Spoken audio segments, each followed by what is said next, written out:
Memasuki Oktober tahun 2023, pemerintah kembali menyalurkan bantuan langsung tunai atau BLT. Penyaluran BLT ini merupakan kelanjutan dari tahap sebelumnya yang dicairkan pada akhir Agustus tahun 2023 lalu.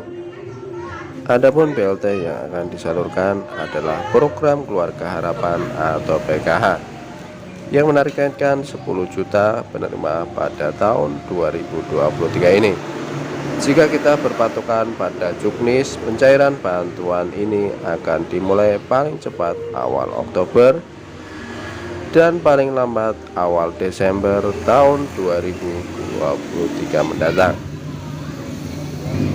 Penyaluran bansos ini akan menggunakan dua mekanisme.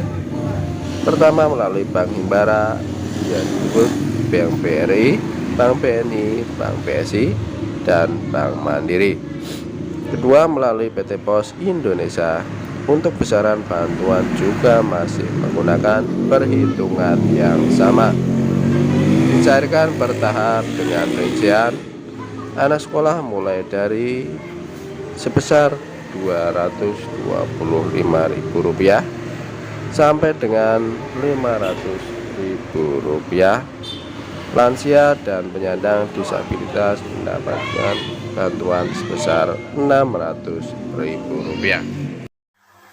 Simak videonya sampai selesai, jangan di skip supaya kalian semua tidak gagal paham dalam menyerap semua informasinya.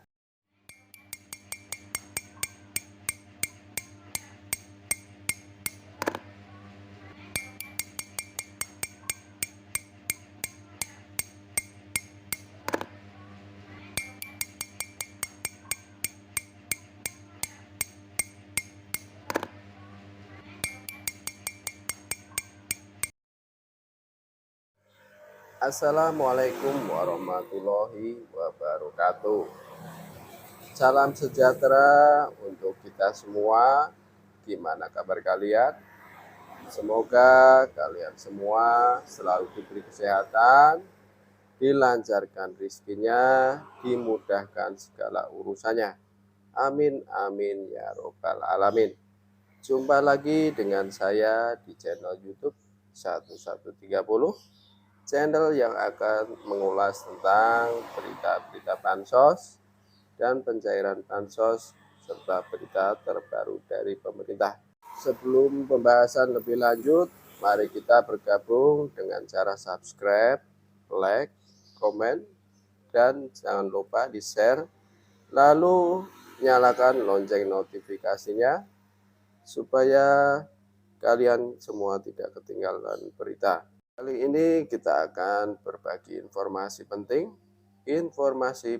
terbaru. Memasuki Oktober tahun 2023, pemerintah kembali menyalurkan bantuan langsung tunai atau BLT. Penyaluran BLT ini merupakan kelanjutan dari tahap sebelumnya yang dicairkan pada akhir Agustus tahun 2023 lalu. Adapun BLT yang akan disalurkan adalah program Keluarga Harapan atau PKH yang menargetkan 10 juta penerima pada tahun 2023 ini. Jika kita berpatokan pada juknis, pencairan bantuan ini akan dimulai paling cepat awal Oktober dan paling lambat awal Desember tahun 2023 mendatang. Penyaluran bansos ini akan menggunakan dua mekanisme. Pertama, melalui Bank Himbara yang disebut Bank BRI, Bank BNI, Bank BSI, dan Bank Mandiri. Kedua, melalui PT Pos Indonesia. Untuk besaran bantuan juga masih menggunakan perhitungan yang sama. Dicairkan bertahap dengan rincian anak sekolah mulai dari sebesar Rp225.000 sampai dengan Rp500.000. Lansia dan penyandang disabilitas mendapatkan bantuan sebesar Rp600.000. Ibu hamil dan anak balita mendapatkan bantuan sebesar Rp750.000. Semua itu dibagikan bertahap.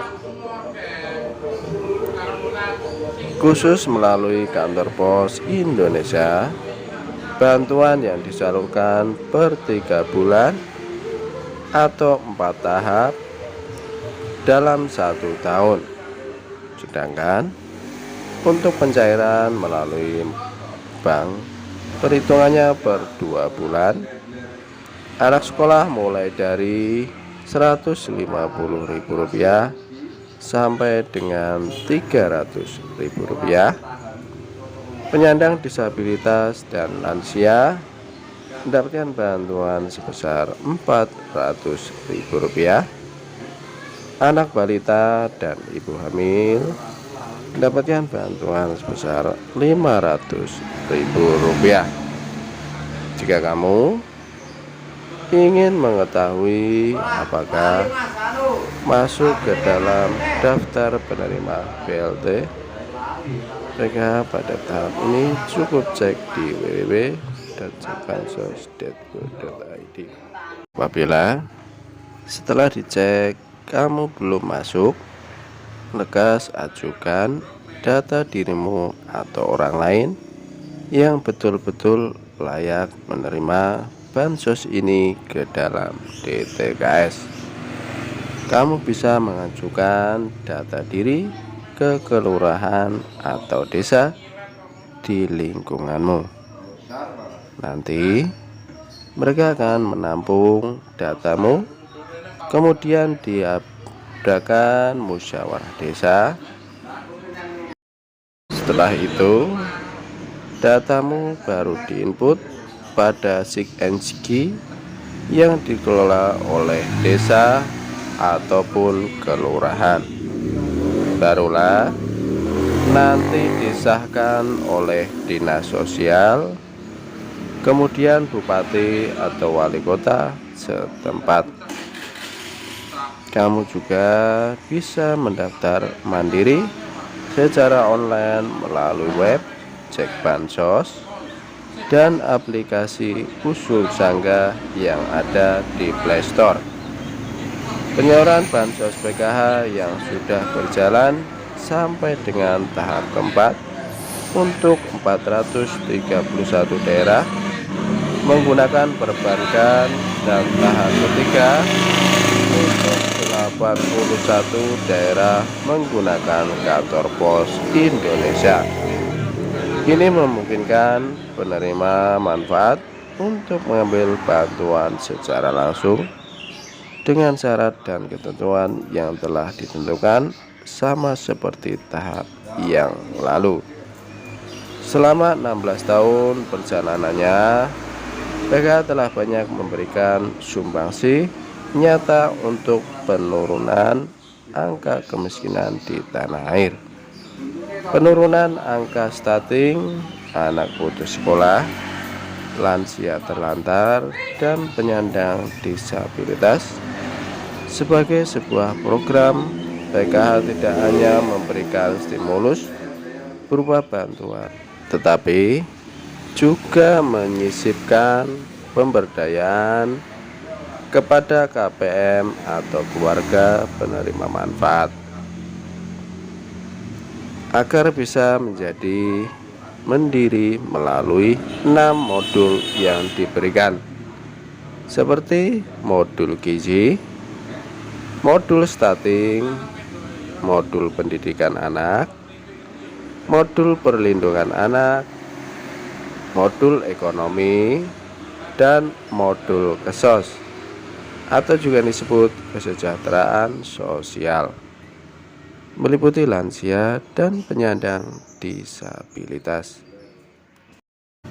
Peran pendamping sosial PKH yang telah tersertifikasi secara nasional sangat memberikan manfaat yang besar bagi keberhasilan program ini. Agaknya itulah yang membuat program PKH berbeda dengan program lainnya yang ada di Kemensos. Cukup sekian informasi dari kami. Assalamualaikum warahmatullahi wabarakatuh.